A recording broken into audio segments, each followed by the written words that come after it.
Hey, good day family, Casanova here, and I'm bringing you another episode of Foundation Friday. This week, what I thought about was a conversation that I had with a good buddy, and he said, you know, you got your hands in so many things. You got a lot of irons and a lot of fires. What's the investment that you are the most proud of? What's the business that you're the most proud of?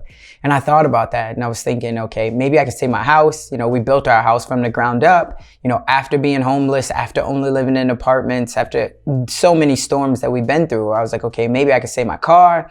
And while a lot of people would say, hey, a car, it's a depreciating asset, or even worse, it's a liability, I always say it depends on how you use it. And for me, fortunately, I was able to use my car as the way that I got into real estate. So I was very proud of that. And I was thinking that should be probably an answer that I say, but I gave it a little bit deeper thought. And on the fly, I was like, nah, I'll tell you, the biggest investment that I ever made for myself was the investment that I made in myself.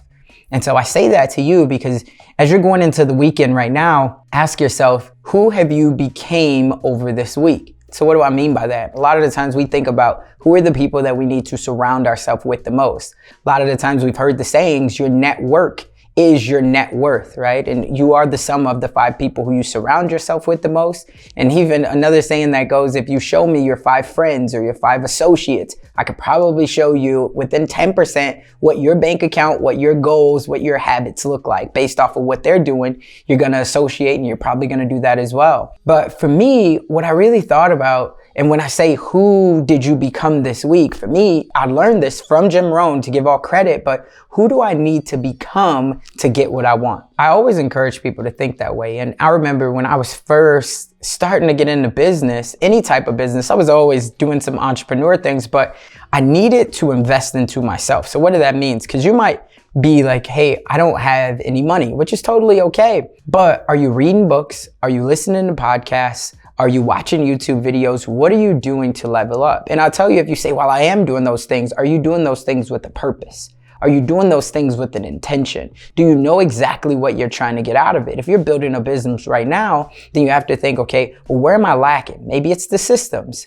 Maybe it's my mission, my vision, my values. Maybe it's the people.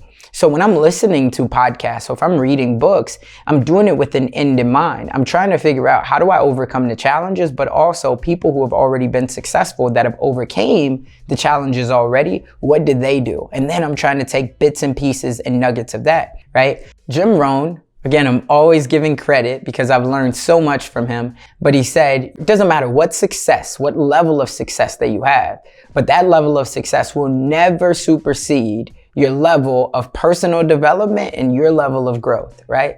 It will never. So you have to continuously be working on yourself. No matter who it is, once they get to a certain level, 6 figures in their business, they're trying to figure out, what do they need to do to get something they've never done to go to 7 figures or 8 figures or even 9 figures, depending on who that person is. And a lot of the times that's going to come through association, and that's going to come through personal development. That means that you probably need to get some type of a mentor, some type of a coach. And maybe that person is in your city, in your town, because they've already done something of what you've done. Or maybe that person is not, and you're learning from them from afar. But I'll tell you, if you make the investment into yourself, the biggest room that you'll ever be in, right, is that room for improvement. And that's the room that I love, because every single day it shows me that I'm still grinding. I gotta be still hungry. I gotta keep associating with myself with people who are going to continue to push me forward, who are going to continue to challenge me, not only physically, but also going to challenge me mentally, to say, hey, well, I love that, but you're working really hard, bro. When was the last time that you took your wife out on a date?